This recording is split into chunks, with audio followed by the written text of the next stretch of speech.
안녕하십니까. 사회복지직 공무원 시험 대비 사회복지학개론의 2012년도 국가직 기출문제 들어갑니다. 2012년도의 국가직 문제는 좀 쉬웠다 이렇게 볼 수 있겠습니다. 전반적으로 봤을 때 2011년도의 문제보다는 좀 쉽게 출제된 것이 맞고요. 자, 출제 포인트, 출제 비중 보겠습니다. 앞에 네 가지를 보면 정책, 그 다음에 법령, 그 다음에 실천, 그 다음에 실천 기술이 나오죠. 자, 이게 8문제, 5문제니까 13문제 정도 출제가 됐네요. 여기에서 좀 특징적인 것이 뭐냐면 이런 겁니다. 정책하고 지역사회복지가 이제 같이 결부되어 있는 문제, 그것을 우리가 이제 사회복지 제도의 1차적인 기능이라, 사회기능이다 하고 사회복지에 대한 것들이 나왔었죠. 앞에서도. 그 다음에 조사나 정책이나 행정과 연관된 문제, 이런 것들이 이제 델파이 기법에 해당될 수 있는데요. 이런 것들을 우리가 이제 정책으로 다 만약에 혼입을 시킨다면 정책은 8문제까지 출제가 됐다라고 보시면 돼요. 어찌됐든 이 2문제까지 합치면 아시는 대로 이제 15문제가 출제됐다 이렇게 보시면 되고요. 조사론의 문제가 1문제가 출제가 됐습니다. 자, 그리고 뒤에 시트를 보시면 마찬가지 정책과 학교사회복지에 해당되는 것이 있죠. 교육복지 투자 우선 지원 사업이 있어요. 여기가 이제 정책과도 연관성이 있고 학교사회복지와 연관성이 있고요. 그 다음에 법제와 정책이 연관되는 문제가 또 2문제가 출제됐습니다. 법제 문제라고 생각하셔도 되고 정책의 문제라고 생각하셔도 되는 것들이다 이렇게 보시는 거예요. 그래서 정책을 꼭 열심히 공부하셔야 됩니다. 여러분들이 이제 고득점을 맞으시려면 장애인복지론에 해당되는 거 앞에서 이제 우리가 세계보건기구에 했던 거 했었죠. 2001년에 발표된 국제장애 분류 체계 이런 것들도 출제가 됐네요. 자, 앞에 보십시오. 정책론에 해당되는 거 COS 인보관 운동이 있고요. 역사, 그 다음에 제도적인 사회복지와 자녀적 사회복지 알고 계시죠? 빈곤의 함정, 퍼버티 트랩의 유발 요인, 그 다음에 바우처 제도, 소득 불평등과 빈곤 제3의 길. 나온 게 또 나오고 있던 거 기억나시죠? 예, 나오는 것이 계속 나와요. 그 다음에 법제에 해당되는 거 지역사회 복지계획의 수립인데요. 제가 이것을 지역사회 보장계획으로 이제 출제했습니다. 교체해서 출제했고요. 유엔 아동권리협약이 있고 이것은 이제 특별히 그 출제자가 연도를 잘못 표기해서 복수정답이 된 것입니다. 자, 실천론에서 사회복지사의 역할이 나왔고요. 그 다음에 사회진화론이 나왔고 사례관리가 나왔다. 실천 모델이 2문제 정도 출제가 됩니다. 대개 사회복지 실천 모델에서 과제 중심 모델이 나왔고 사티아의 경험적 가족 치료 모델이 나왔습니다. 자, 그 다음에 여기는 앞에서 말씀드렸죠. 사회복지제도의 기능은 상부상조 이런 거고요. 델파이 기법은 시험에 아주 잘 나온다라고 말씀드렸고 조사론에서는 인과관계 확인을 위해서 필요한 3가지의 조건이 있는데 그 조건 3요소가 출제가 되었습니다. 비교적 쉬운 문제 패턴이라고 보시면 됩니다. 자, 교육복지 투자 우선 지원 사업 나왔고요. 사회복지 관련법 중에 가장 최근에 제정된 법률. 이거는 연도를 알아야 되겠죠. 자, 그 다음에 노인 장기요양보험제도가 출제가 잘 된다 이렇게 말씀드렸고요. 세계보건기구 2001년에 발표된 게 ICF다 이렇게 앞에서 설명해 드린 바가 있습니다. 자, 정리가 되었습니다. 본론으로 들어가 봅시다. 자, 여기에 있는 것들은 한번 점검만 해 주시고요. 본론 들어갑니다. 19세기 후반에 등장한 것이 자선조직협회 1869가 되겠고요. 인보관운동이 1884가 됩니다. 자, 여기에 대한 설명으로 옳지 않은 것은입니다. 문제를 보면 자선조직협회를 COS라 했고요. 인보관운동을 SH라 했습니다. 세틀먼트, 무브먼트, 하우스거든요. 그래서 SH라고 정리한 겁니다. COS, SH 이렇게 나와 있잖아요. 그래서 앞에 COS는 자선조직협회로 이해하시고 SH는 인보관운동으로 이해하시면 됩니다. COS는 공공의 구빈활동을, SH는 민간의 구빈활동을 강조했다. 아닙니다. SH가 바로 공공을 강조했었고요.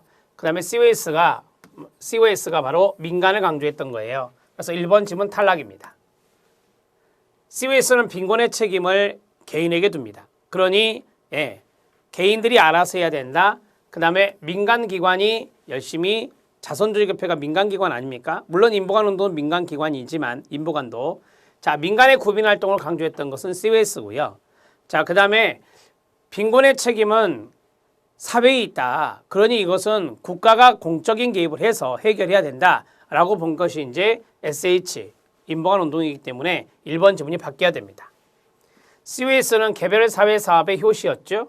SH는 집단 사회 사업의 효시였죠. 여기에 대한 이론적 기초를 제공했다 맞고요. COS는 자선 조직의 패니까 자선의 효율성을, SH는 지역사회 참여를 통한 빈곤 문제 해결을 강조했습니다. 지역사회 참여 가로. 자, 이 지역사회는 많은 자본들이 여기에 들어갈 수 있겠죠. 인봉한 운동을 추종했던 사람들은 대학 교수와 대학생들이었습니다. 빈곤에 놓여 있는 빈민들과 함께 거주했어요. 그래서 지역사회 참여를 강조했던 것입니다. 맞고요. 빈곤 문제 원인의 근원으로서 COS는 개인적인 측면을, SH는 환경적 측면을 우리가 사회 구조적 측면이다 이렇게도 말해요. 네, 맞습니다. 답은 1번이 되겠습니다. 1번 문제 해결했고요. 다음으로 2번 문제 알아보도록 하겠습니다. 자, 2번 문제는 제도적 사회복지가 나왔고요. 자녀적 사회복지가 나왔습니다. 옳지 않은 것은입니다. 문제 어렵지 않게 풀 수 있는 것인데 보시죠.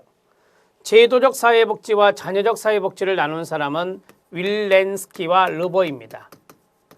자, 윌렌스키와 르보 학자 기억하시고요. 둘로 나누었죠. 그래서 이분법적 관점이다라는 말도 있습니다. 이분법적 관점이다라는 말도 있습니다.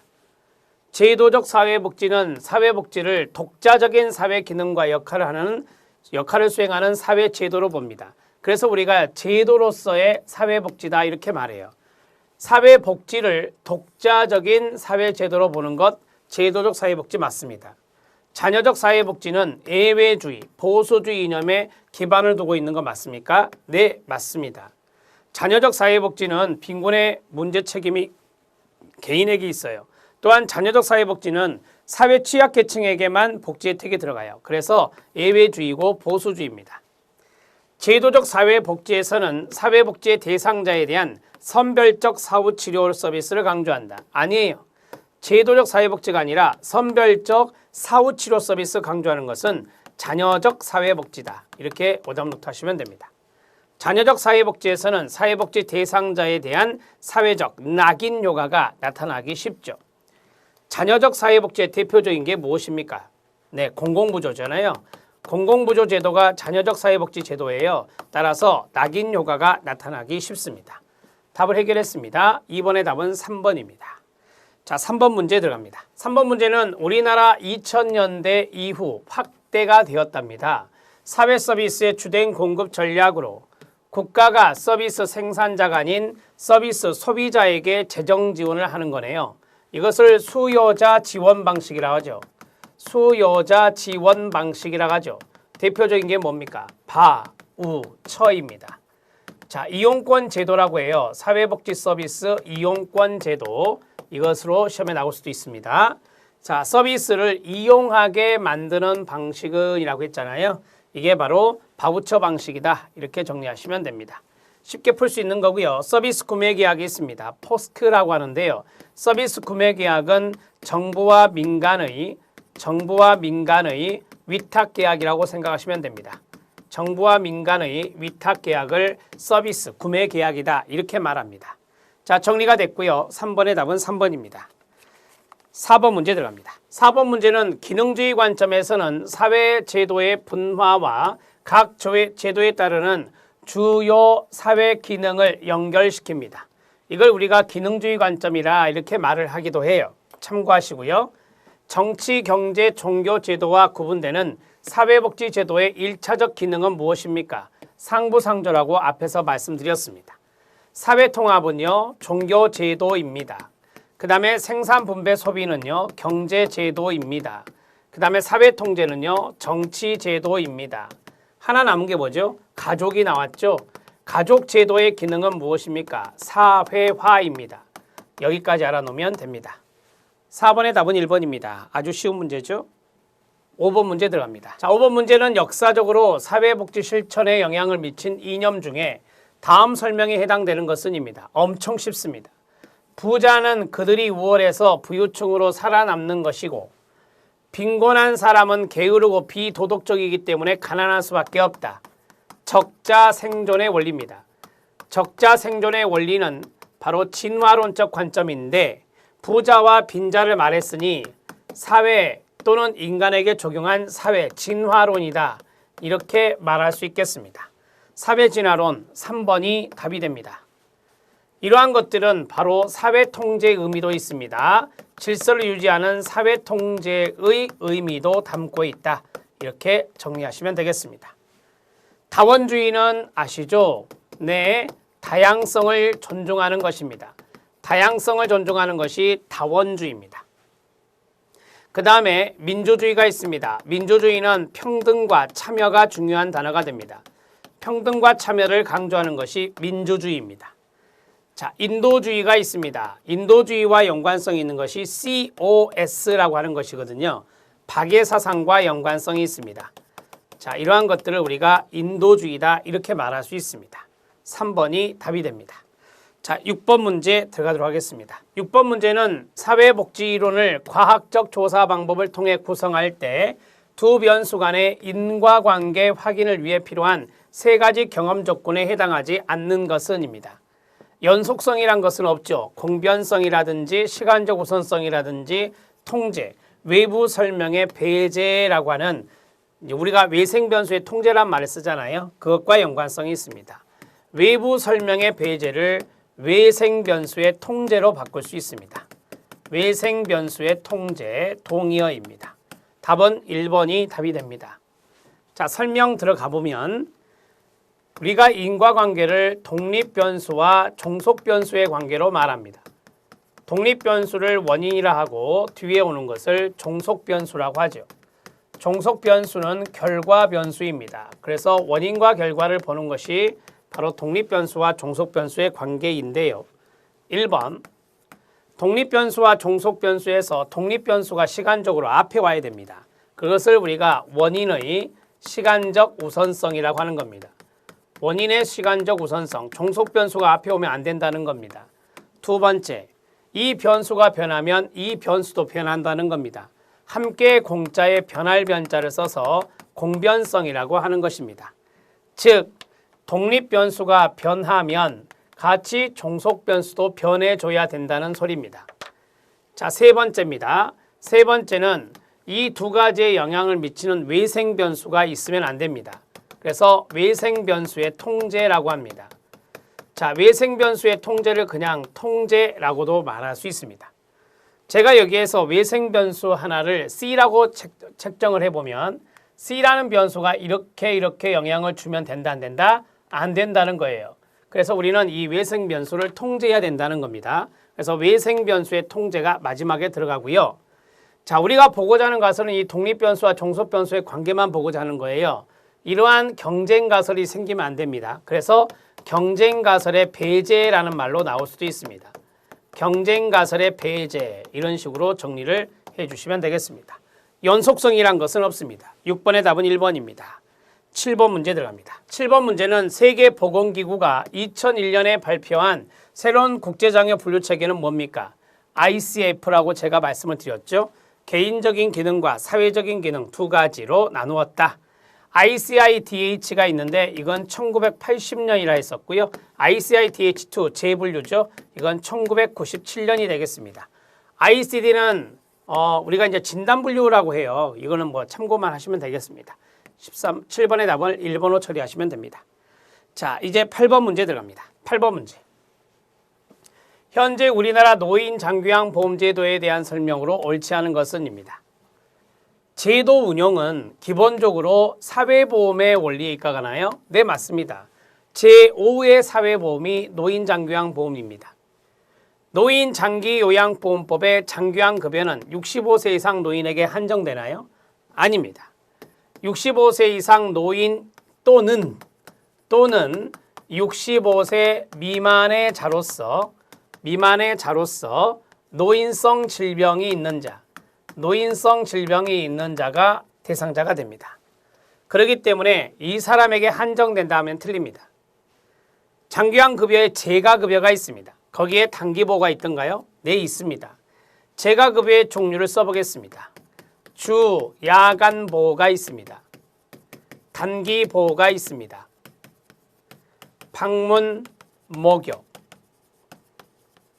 방문, 요양, 방문, 간호 이렇게 묶었습니다. 제가. 자, 그 다음에 복지, 연구, 제공이 있습니다. 이러한 것들을 우리가 바로 재가급여라 한다. 장기화급여에 가족요양비 인정하고 있습니까? 네, 특별현금급여에 있습니다. 특별현금급여가 장기화급여에 있는데요. 세 가지가 있습니다. 특례요양비, 그 다음에 가족요양비, 그 다음 요양병원 간병비. 이렇게 해서 이 세 가지가 바로 특별연금급여에 포함되어 있습니다. 인정하고 있습니다. 답은 2번입니다. 8번 문제 별표. 8번 문제는 다 아시는 건데 제가 팁으로 더 적어드린 게 더 중요한 거라 이것은 제가 8번 문제는 체크했습니다. 9번 문제 들어갑니다. 9번은 공공부조 원리들 중에서 빈곤의 함정을 유발하는 원인과 가장 직접적으로 연관되는 것은 이라 했습니다. 쉽게 풀어드리면요. 생존권 보장의 원리도 있고요. 무차별 평등의 원리도 있고 국가 책임의 원리도 있고 보충성의 원리도 있습니다. 네 가지 모두 다가 공공부조의 원리들입니다. 자, 먼저 공공부조의 원리에서 이 네 가지만 있는 게 아니거든요. 더 있어요. 어떻게 외워요? 최, 국, 생, 보, 자, 무예요. 그러면 최가 없잖아요, 지금. 아, 최저생활보장이 빠졌구나. 최저생활보장의 원리가 빠졌구나. 국이 있죠. 국가책임. 생이 있죠. 생존권 보장. 그 다음에 보가 있죠. 보충성의 원리. 자가 없죠. 아, 자활조성의 원리. 자활조성의 원리. 그게 빠졌구나. 무 있죠. 무차별평등의 원리. 이렇게 해서 모두 6가지를 먼저 체킹해 드렸습니다. 공공부조의 원리 6가지였습니다. 자, 이제 문제로 들어가서 빈곤의 함정을 유발시키는 원인. 답은 4번입니다. 왜 4번이냐? 부족한 부분을 보충해 주는 게 뭐예요? 보충성의 원리예요. 부족한 부분을 뭐 해준다? 보충해 준다. 부족한 부분을 보충해 주니 무슨 함정이 나타나요? 빈곤의 함정에 빠진다라고 하는 거죠. 빈곤의 함정에 빠진다. 빈곤의 함정이 뭐죠? 빈곤으로부터 벗어나지 않는 현상을 말하는 거예요. 따라서 부족한 부분을 보충해 주니 빈곤의 함정에 빠진다. 이렇게 정리하시라고요. 그래서 답은 4번이 되는 거예요. 쉽게 접근하셔야 됩니다. 그러면 보충성의 원리를 충족하기 위해서 보충성의 원리를 충족하기 위해서 먼저 사전에 하는 게 뭡니까? 그렇죠. 사전에 자산조사를 실시하여야 한다는 거. 자, 사전에 자산조사 실시해서 소득 인정액을 파악하잖아요. 그래서 그 부족한 부분을 채워주는 게 보충성의 원리니까 사전에 자산조사를 실시해서 부족한 부분을 충족해 주는 것을 보충성의 원리라고 한다. 제가 왜 이걸 써드리냐? 보충성의 원리 나오면요. 두 가지가 연결돼요. 하나는 빈곤의 함정과 연결이 되고요. 하나는 뭐예요? 자산조사와 연결이 되거든요. 그래서 자산조사의 원리와 연관성이 있는 것, 그러면 보충성, 그 다음에 빈곤의 함정을 유발하는 것보다 보충성, 이렇게 해서 두 가지를 잘 알아놓으라고 제가 적어드렸습니다. 9번 문제의 답은 4번입니다. 10번 문제 들어갑니다. 자, 10번 문제는 법령 문제인데 제가 수정이라고 써놨잖아요. 원래는 지역사회복지계획의 문제였어요. 그런데 이제 수정해서 사회보장급여 이용 제공 및 수급권자 발굴에 관한 법률 2014년 제정이라고 했고 시험에 나올 확률이 높다 그랬죠. 지역사회 보장에 관한 계획에 대한 설명으로 옳은 것은 입니다. 1번 시도의 지역사회 보장에 관한 계획을 수립한 후 이를 토대로 시군구 지역사회 보장 계획을 수립하나요? 아니요. 시군구 지역사회 보장 계획이 먼저 수립되고요. 시도 지역사회 보장 계획이 나중에 수립되는 거예요. 그래서 틀렸어요. 그 다음에 보건복지부 장관은 시도의 지역사회 보장에 관한 계획의 시행 결과를 평가하지 않아요? 아니요. 평가할 수 있습니다. 평가할 수 있다. 자, 그 다음에 시군구의 지역사회 보장에 관한 계획은 시군구 사회보장위원회 심의를 거쳐 수립하나요? 아니요. 시군구 지역사회 보장에 관한 계획은 시군구에 있는 지역사회 보장협의체, 지역사회 보장협의체 심의를 거쳐 수립하는 겁니다. 됐고요. 자, 그 다음에 시도의 지역사회 보장에 관한 내용에는 사회보장급여 사각지대 발굴하고 지원 방안에 대한 사항이 포함되어야 합니다. 쉽게 생각하세요. 사회보장급여에 사각지대가 있을 거 아니에요. 사각지대 발굴, 그 다음에 지원 방안, 그러한 내용이 시도 지역사회보장계획에 포함되어야 한다. 맞습니다. 자, 1번, 2번, 3번 틀렸고요. 4번이 답이 됩니다. 10번 문제 체크해 주셔야 돼요. 제가 기존의 문제 틀을 제가 바꾸진 않았어요. 기존에 있는 문제 틀은 그대로 놔두고 바뀐 용어만 제가 이렇게 집어넣었거든요. 그래서 그대로 이해하시면 될 것 같아요. 답은 4번이 답이 되겠습니다. 자, 10번 문제 체크하셔야 됩니다. 11번 문제 들어갑니다. 자, 11번 문제 들어갑니다. 다음 설명에 적합한 사회복지 실천 모델은입니다. 사회복지 실천 모델 물어보는 문제. 첫 번째, 시간 제한이다. 제한된 목표다. 현재에 집중한다. 그러면 단기 모델이라는 느낌이 들죠. 권한부여 모델이 있고 인지행동 모델이 있고 과제중심 모델이 있고 인간중심 모델이 있다. 네, 모두 다 1번 충족합니다. 2번 들어갑니다. 클라이언트와 사회복지사 간의 동의에 의한 문제 해결 활동을 강조한다. 이 두 번째 동그라미가 가장 결정적인 힌트거든요. 자, 이 사회복지사 클라이언트가 동의했대요. 그럼 합의했다는 거잖아요. 합의에 의한 문제 해결, 합의된 표적 문제를 해결한다라고 하는 거잖아요. 합의된 표적 문제를 해결한다. 어디서 나와요? 네, 과제중심 모델에서 나오죠. 자, 그 다음에 중기 단계가 있습니다. 중기 단계에서는 장애물의 규명과 해결, 문제 초점화 등이 이루어진다라고 했습니다. 자, 이러한 것들은 여러분들이 쭉 전반적인 것들을 다 공통적으로 이룰 수 있는 것들을 찾아야 되는데 가장 중요한 힌트가 동그라미 두 번째거든요. 중기 단계에서는 장애물 규명 해결하고 그 다음에 문제를 초점화한다 그랬는데 인간 중심 모델이라는 로저스는 상담 모델이에요. 그래서 중기 단계 때 장애물을 규명하고 해결한다, 문제를 초점한다 그런 용어를 쓰지 않아요. 그런데요, 여기 인지행동 같은 경우는 이걸 쓰거든요. 그래서 가장 중요한 것은 힌트가 두 번째예요. 이렇게 보시면 되고, 권한부여도 마찬가지예요. 권한부여도 역량을 키워주는 것이지 문제를 초점화하고 그런 거 아니거든요. 그래서 점점 더 좁혀나가면 1번과 4번이 탈락이 되는 거고, 그러면 2번이냐 3번이냐를 딱 고민할 때 가장 중요한 포인트는 바로 이 두 번째 동그라미가 된다. 클라이언트와 사회복지사 간의 동의에 의한 문제 해결 활동, 그게 바로 합의된 표적 문제를 해결하는 것이니 답은 3번이 된다고 정리할 수 있습니다.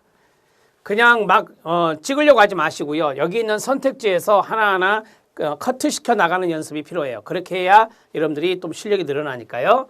권한부여는 역량 강화 모델이죠. 강점이라는 것이 나와야 되고요. 생태체계 관점 이런 게 나와야 되겠죠. 강점 관점이나 생태체계 관점을 강조하는 게 권한부여 모델이다. 자, 인지행동 모델 나오려면은 비합리적 신념이 나오든지 아니면 인지적 오류가 나오든지 이런 것들이 나와줘요. 시험에서는 꼭. 그러면 인지행동 모델이구나. 인간중심 모델에서는 뭐가 나와요? 네, 무조건적 긍정적 존중이라고 하는 거, 무조건적 긍정적 존중이라고 하는 것이 나오겠죠. 그 다음에 공감이라는 게 나오겠죠. 그 다음에 진솔성이라는 게 나올 거예요. 이게 사회복지사가 사회복지사가 지녀야 될 태도 세 가지를 하거든요. 이거 그냥 외우셔야 되는 겁니다. 로저스가 이 세 가지를 제시했기 때문에 정리를 해주시면 돼요. 답은 3번입니다. 12번 문제 들어가도록 하겠습니다. 11번 문제 별표 치시고요. 자, 12번 문제 갑니다. 자, 12번 문제는 다음 설명에서 해당하는 사업원이라고 했습니다. 학교의 동그라미요. 학생들의 삶의 질을 향상하기 위해서 학생, 가정과 지역사회에 교육이나 문화나 복지 서비스를 제공하는 사업이에요. 그러니까 이런 것들이 이제 원스톱으로 들어가는 거죠. 이런 것들을 원스톱으로 학생에게 제공하는 서비스입니다. 자, 학교에는 지역사회 교육 전문가, 이게 결정적인 힌트가 돼요. 지역사회 교육 전문가 배치해서 학교 지역사회 기관들과, 이 동그라미는 지워야 되겠죠. 기관들 간의 네트워크를 통해 지역의 인적, 물적 자원을 연계하는 역할을 담당하는 사업이다. 이게 바로 교육복지 투자 우선 지원 사업이다. 이렇게 정리할 수 있어요. 교육부 주관을 했던 것이다. 이렇게 정리하면 되고요. 전문 상담교사 사업, 학교 폭력 때문에 이제 전문 상담교사 사업이 이루어지고 있는 것이고, 그 다음에 아동 발달 지원 계좌 사업이 있습니다. 이거는 이제 아동에 대한 자산 지원 형성인데요. 대개 이제 취약계층의 아이들 자산 형성 지원 사업으로 하고 있는 것입니다. 자, 그 다음에 드림 스타트 사업은 우리가 이제 저소득층 아이들, 저소득층 아동들을 대상으로 교육을 한다든지 복지 보호를 한다든지 돌봄이요. 자, 이런 것들이 여기에 들어갈 수 있습니다. 물론 건강도 들어갈 수 있습니다. 모성 건강, 임산부도 들어가거든요. 임산부도 들어가기 때문에 모성 건강과 연관성 있는 사업도 한다. 이런 것들이 이제 드림 스타트다. 이렇게 보시면 돼요. 2008년에 시행했고요. 자, 다음 설명에 해당되는 사업은 해결했습니다. 2번 교육복지 투자 우선 지원 사업, 지역사회 교육 전문가가 결정적 힌트가 되었다. 이렇게 보시면 됩니다. 12번의 답은 2번입니다. 13번 문제 들어갑니다. 자, 13번 문제는 다음 A시에서 주된 사회복사의 역할은 뭐냐? 쉬워요. 몸이 불편하고 경제 상황이 어려운 노인에게 정기적으로 병원에 동행할 자원봉사자를 연결해 주었답니다. 당연히 중개자가 되겠죠. 자, 어디가 결정적 힌트예요? 연계가 바로 힌트가 되겠죠. 자, 옹호는 정당성을 주장한다. 클라이언트의 정당성을 주장한다. 대변한다. 네, 권리를 요구한다. 이런 것들이 나오면 옹호자다. 시험에 많이 나오는 거죠. 행동가, 집단 촉진자는 참고하셔도 됩니다. 13번의 답은 2번이 답입니다. 14번 문제 들어갑니다. 자, 14번은 사례 관리에 대한 설명입니다. 사례 관리에 대한 설명으로 옳지 않은 것은입니다. 1번 지문은 앞에도 나왔는데요. 복합적인 욕구와 문제와 욕구를 가진 사람이 사례 관리 대상이 된다 그랬고요. 사례 관리를 통해 복잡하고 분산된 서비스 체계에서 서비스의 연계성을 확보할 수 있다라고 했습니다. 이걸 우리가 서비스의 파편화라고 하잖아요. 서비스의 파편화에서 파편화가 있었는데 사례 관리를 통해서 연계성을 확보할 수 있다는 거 맞습니다. 사례 관리자는 클라이언트가 여러 기관의 서비스를 제공받을 수 있도록 지원한다라고 했는데요. 맞습니다. 클라이언트가 여러 기관 하면 자원이잖아요. 여러 기관 하면 자원이 돼요. 그래서 이 자원들의 서비스를 제공받을 수 있도록 지원하는 사람이 사례 관리자가 되겠습니다. 사례 관리자는 클라이언트를 직접 상담하는 치료자 역할을 수행하지 않습니까? 수행합니다. 수행한다 그래야 돼요. 제가 그랬잖아요. 직접 하기도 하고 간접적으로 연결하기도 한다라고 했어요. 그러나 간접이 더 강조된다 그랬죠. 따라서 직접 상담하는 치료자 역할도 수행한다 이렇게 정리하시면 됩니다. 답은 4번이 답이 됩니다.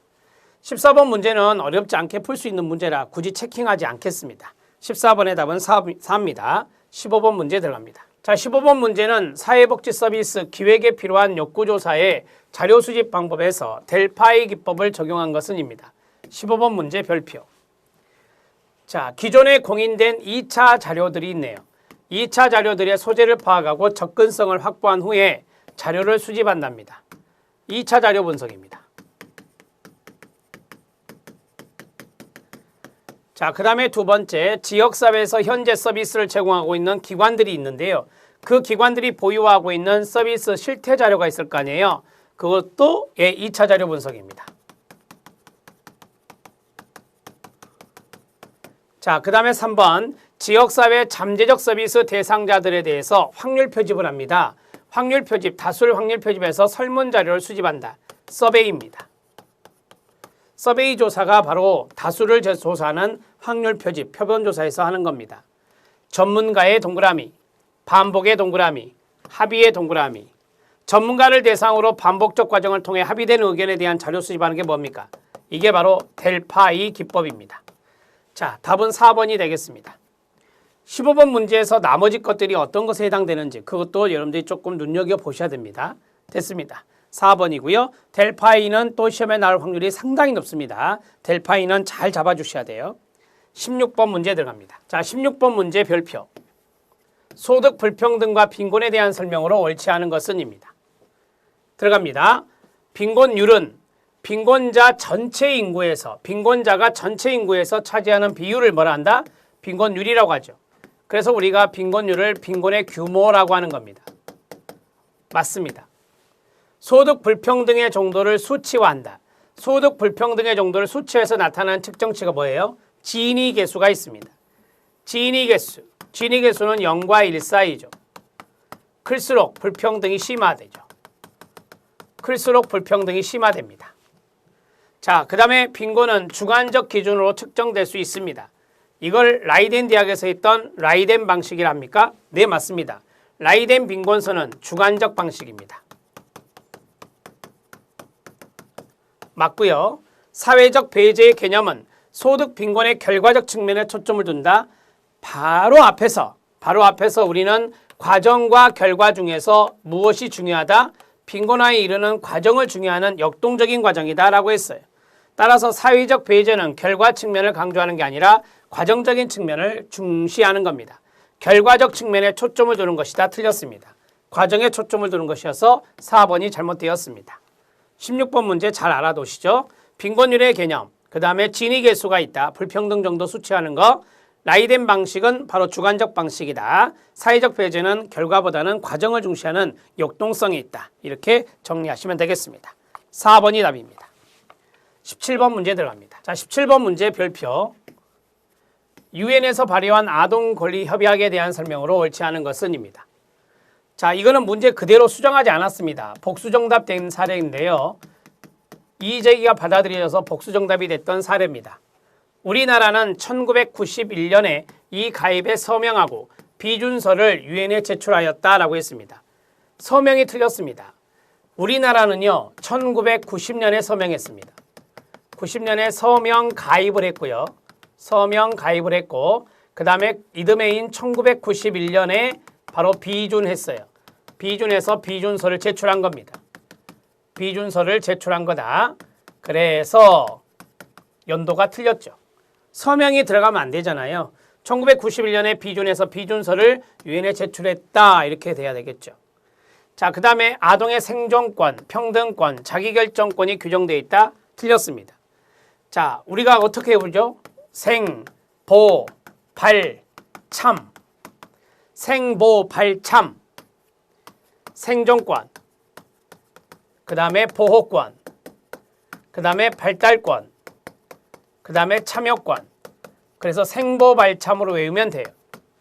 자, 여기에 생존권이 있습니다. 평등권이나 자기결정권은 규정되어 있지 않죠. 네 가지가 규정되어 있는데 그 네 가지 권리가 생보발참이다 그 말입니다. 아동이익 최우선의 원칙을 제시하고 있고요. 협약 당사국은 모든 아동들의 인권 보장을 위한 법적, 제도적, 행정적 조치를 취하여야 합니다.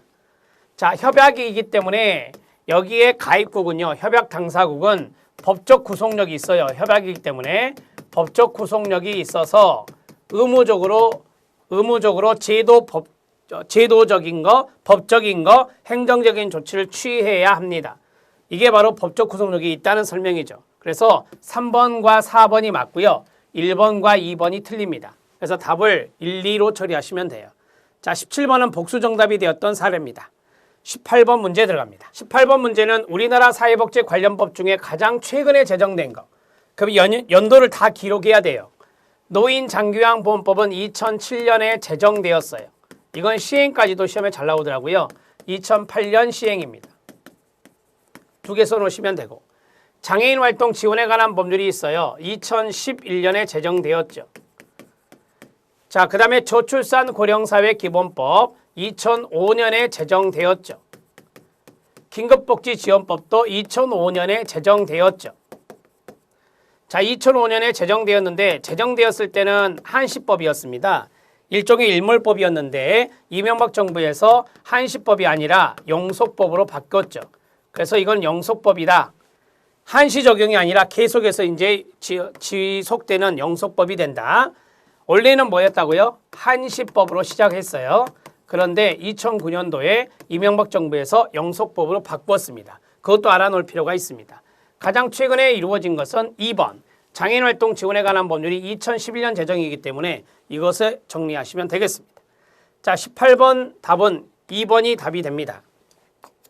여러분 2014년에 제정된 법을 알아두시는 게 좋겠네요. 자, 2014년에 제정된 법이 있습니다. 첫 번째 주거급여법이 있습니다. 두 번째, 사회보장급여 이용 제공 및 좀 길어요. 이용 제공 및 수급권자 발굴에 관한 법률입니다. 수급권자 발굴에 관한 법률입니다. 발굴 법률이라고 쓰겠습니다. 점 2개네요. 3개. 발달장애인이 있습니다. 발달장애인 권리 보장 및 지원에 관한 법률이 있습니다. 지원 법률이라 쓰겠습니다.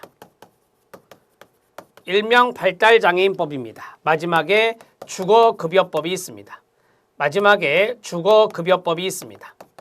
이것들이 2014년에 제정된 것. 죄송합니다. 여기 주거급여법이 먼저 있었고요. 자, 마지막 아동학대 범죄의 처벌에 관한 특례법 이렇게 정리하면 되겠습니다. 4가지의 법률 정리하면 될 것 같아요. 2014년에 제정된 것을 적어드렸습니다. 18번 문제는 등한시하지 마세요. 연도를 알면 풀 수 있는 것이고 연도를 모르면 찍을 수밖에 없는 게 이런 문제 패턴이니까 여기에서 이제 좀 변별력이 나올 수 있는 거죠. 정리해 놓으시기 바랍니다.